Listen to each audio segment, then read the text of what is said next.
the next year, the Luna crash is going to do more damage to privacy coins and DeFi than it ever did to its own ecosystem. This is an absolute disaster. Now, I've talked about things like this in the past, how bad these crashes are going to be for regulation and for the future of the cryptocurrency market. I'm going to tell you exactly how I think things are going to play out based on what I've seen, based on the research we've done at PrivacyX, and how you can protect yourself, because things haven't even got started. The party has barely begun. I've spent probably countless amounts of time over the last handful of days along with my team researching, digging in, talking to people. Yes, in the short term, lots of people lost lots of money in Luna. Personally, I was not invested, did not have any skin in the game because I saw this coming due to several people in the poker community who saw this coming. And we're going to talk about this in a minute. Hindsight's 2020, but there's a lot of people that have been predicting Luna's crash for the last several months, not after, like the pump and dump boys are doing now. So we're going to break this down in Operation the Future of Crypto. This really is a serious problem because what happened with Luna is they crashed. They were at peak of 119, down to 80, and then down to literally less than a fraction of a penny in a couple of days. People were buying the whole way down. Now, you may have seen Terra and Luna and Do Kwon talking about their recovery plan. Obviously, they're trying to save themselves. It sounds like the Bitcoin is gone. CZ from Binance laid out a much better plan than Luna laid out, but frankly, they're not going to do anything, it seems, other than try to push a Luna version 2. They wanted to repeg UST to the dollar, but that didn't work out. And then they went into hyperinflation. I was watching live, like a lot of you, when they had under 400 million Luna. Then within moments, they had almost 50 billion. And then they had 6.5 trillion and a total supply of just under 7 trillion. They completely wiped it out. And a lot of people are talking, bring it back, fix it, fix it. People don't understand how crypto works. Minting it, putting it out there, dumping it into the market, it was impossible to bring back that day. But a lot of people didn't realize that. They're holding on to hope. I've heard reports of over 8 to 10 suicides related to this. Do not put all of your eggs in one basket. And I'm not just talking one project, I'm talking crypto as a whole. Crypto is a baby market. It is barely, it's not even $1.5 trillion. To put it in perspective, gold, just one single precious metal, gold, is over $12 trillion. It's well over 10 times, or 9 to 10 times the size of the crypto market. Now, crypto's been up to about 3 trillion, but a lot of the air got let out after the pandemic money stopped, after the recovery money ceased, and now we're raising interest rates and we're taking 95 billion a month off the balance sheet. So that's the broad spectrum. Now, I'm obviously not breaking anything. This video is coming out many days after this whole thing happened. However, what I'm going to break down is what's going to happen in the future. You've already seen what's happened now with Luna.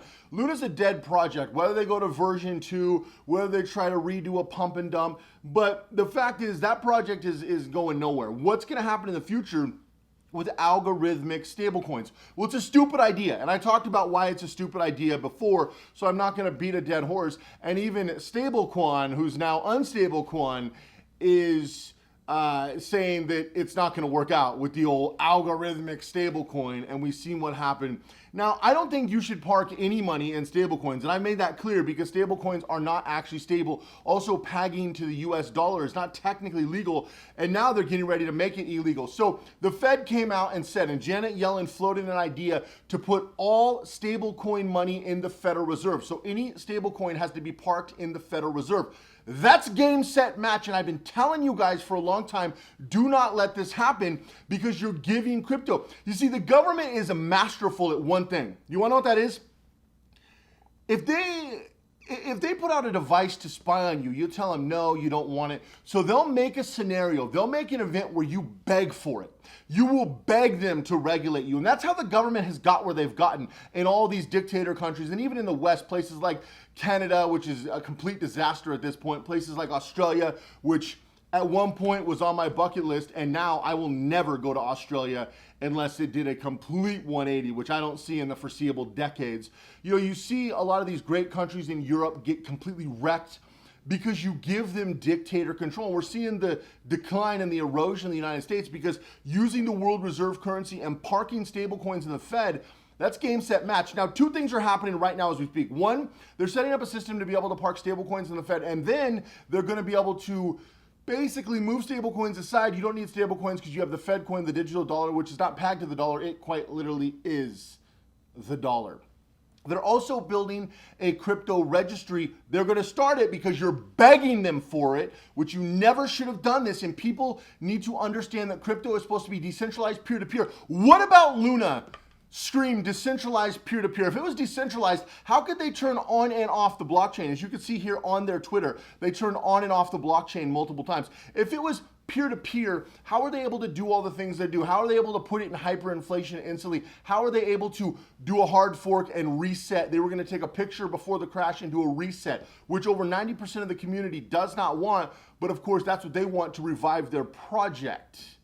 There's nothing decentralized in peer-to-peer. They actually have more control than most governments. It is a horrible Ponzi. It is absolutely wrecked because of what could have been. Now, I will state this, in the crypto community, you need to understand one thing.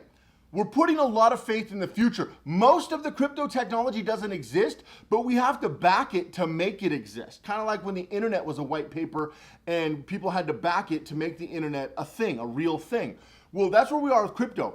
Most cryptos are trying to make a difference, in my opinion. Most major cryptos, obviously the meme coins and the useless coins, but most major cryptos are most likely trying to make a difference. Yes, there's pump and dumps, but I don't count those.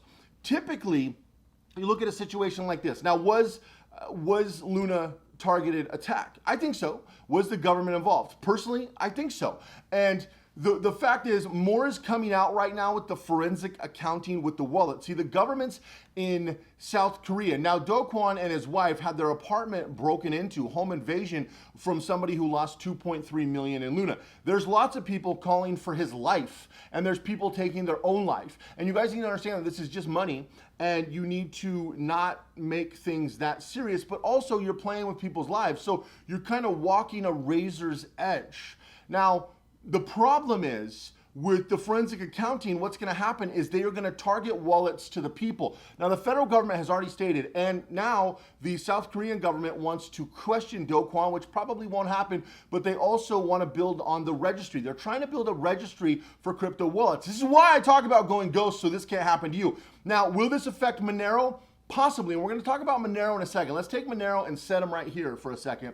But will this affect you in your use of crypto? Any crypto in your name, now you're going to be on a federal and potentially world government global registration. They've already talked about this multiple times, and you're begging them for it. You see, a year ago, the crypto community would have been outraged, but now that they were able to pull off the biggest crash in the history of crypto, now people are begging for this registry and begging for this entire project, which takes away decentralized and peer-to-peer and makes it more regulated than the stock market. Also, it allows governments to decide who can and cannot invest in crypto or invest in specific projects. It also allows governments to pick winners and losers, which is not government's job. And you guys need to understand that in the federal government here in the United States or worldwide, there's massive deficits. I mean, in the United States, we have an estimated $26 trillion coming due, but that's not the big picture issue. I've talked about in 3 videos past that the government is taking $95 billion a month off the balance sheet. It's going to deflate a lot of the pressure.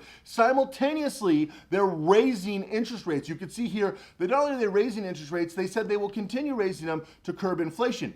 Well, that's not going to work. We've already seen the substantial price rise. You've seen the $7 diesel, the $6 gas prices. You've seen the 40, 50+% rises in food prices. You've seen the house prices go astronomically high.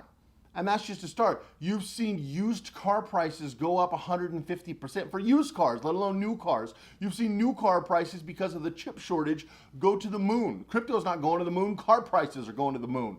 So we've seen these problems consistently happen, which is pulling money out of the markets, both security markets and crypto markets. again, the crypto's a baby market. Also, real estate markets being able to afford less. If you go to get a loan, you're going to get a smaller loan. Your income's not going to go as far. The amount of apartment you get, condo you get, house you get is going to be reduced because of interest rates. The amount of business loans. So everything's going to contract, which is going to slow hiring. It's going to slow offers to employment. We're seeing this across the board, and the entire economy worldwide is going to start to constrict. But the problem is we needed to expand based on the money we have come and due. You're going to see several countries in Europe default if we go down this path. We've already seen a bunch of defaults or teetering defaults in China last year. We've seen the housing industry. We're already seeing unemployment rise in places like China. Other places are teetering back towards third world countries. So the entire system's on a razor's edge. Crypto being decentralized peer-to-peer, taking out the middlemen, middle women, middle people, it gives you a lot of benefit, gives you a lot of potential to utilize your capital, things like DeFi, which is now going to be regulated into oblivion. I'm not doing any DeFi personally. I'm not staking anything because the government's going to seize DeFi.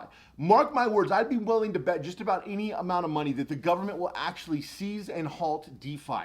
100%, because it's a direct threat, and now they can say, well, we don't want another crash, we're protecting you. Kind of like when they came out recently and said you have to be an accredited investor. We're not going to let you lowly poor people do this. We want you accredited. And this all ties directly into the social credit score, which I've talked about greatly. It's why you need to run your crypto through corporations. If you're not a ghost already, you can check out the first link down below. But frankly, the fact is, I would not buy any crypto, zero, in your name ever again after this, because they are building databases now. So I would run everything through corporations. That way your personal information is not run through these databases, because frankly, similar to what they did with accredited investors where they pump up companies, they always pump up companies and they always push down the regular people to keep people poor, to be able to keep the class system, because the fact is they always say tax the rich, but the reality is the middle class has always carried the country, regardless if it's the United States or countries worldwide. And so they want to be able to take a lot of the air out of crypto, because crypto has given a lot of people power, especially when we were up to about 3 trillion in market cap, 2.5 trillion on a regular basis in market cap. Crypto is starting to become a thing.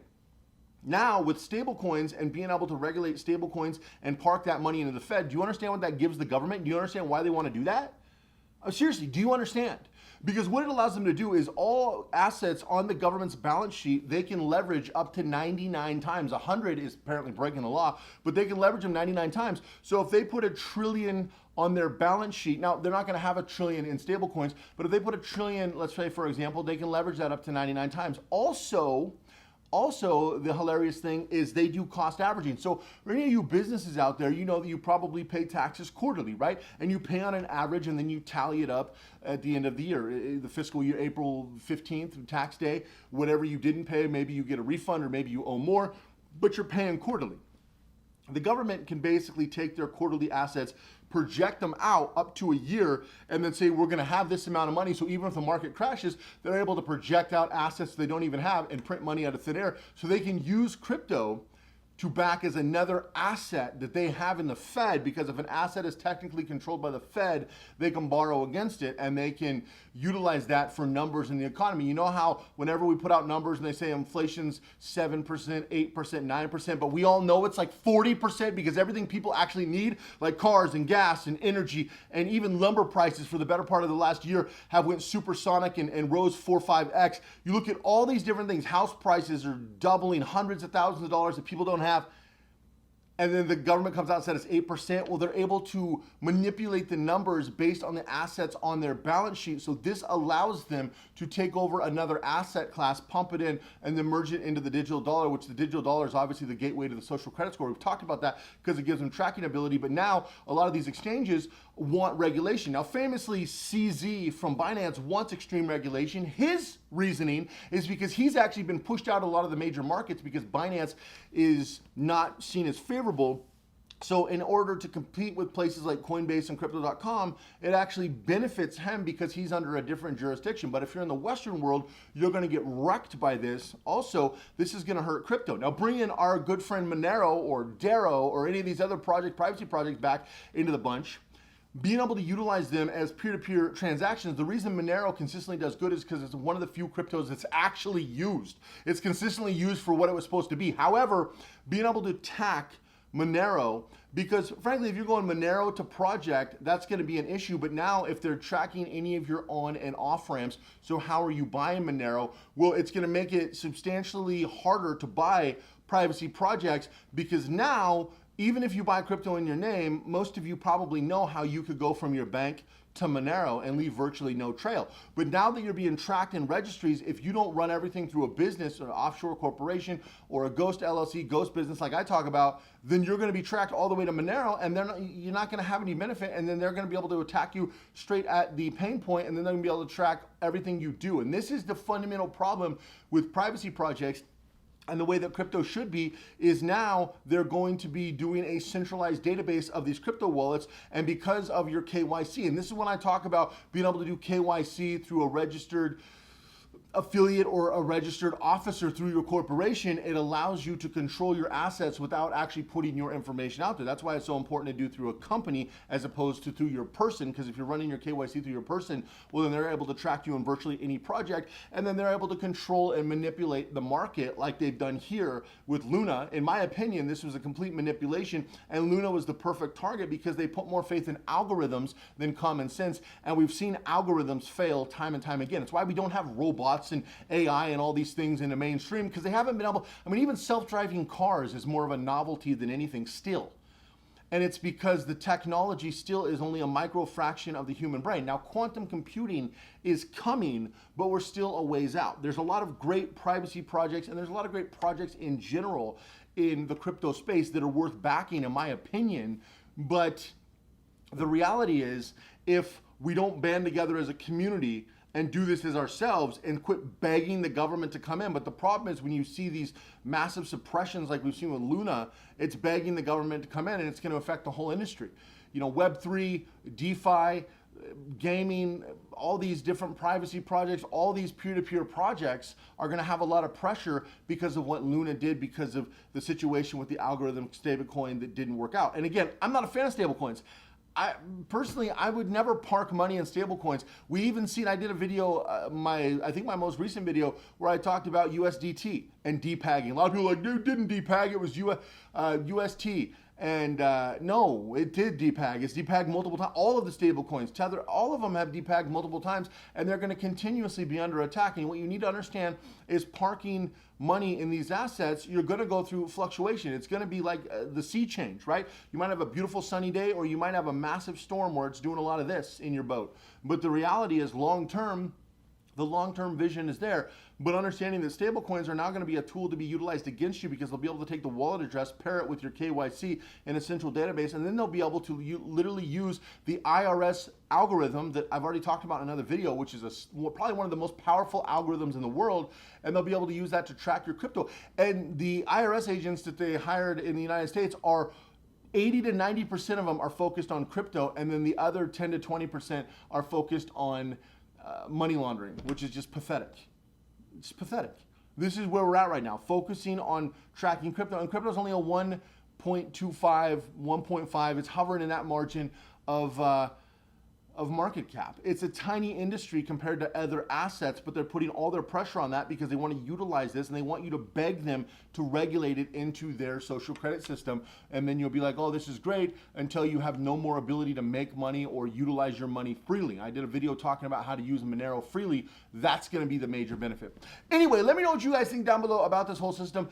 I am going to be putting out some more stuff once the forensic accounting comes out, but I recommend you do not buy crypto in your name. Don't say I didn't warn you, because the way things are going. Let me know what you guys think down below. If you haven't already, make sure you subscribe, put out new videos all the time. Privacy is a right, and it's right that needs to be protected. If you don't protect it, I don't protect it. You can bet the big governments and the corporations will take your right to privacy because it benefits them. You become their project. Go all in everything you do. Stay sharp, stay alert, stay in the fight for privacy, because privacy matters. Go Ghost, and I will see you guys in the next video.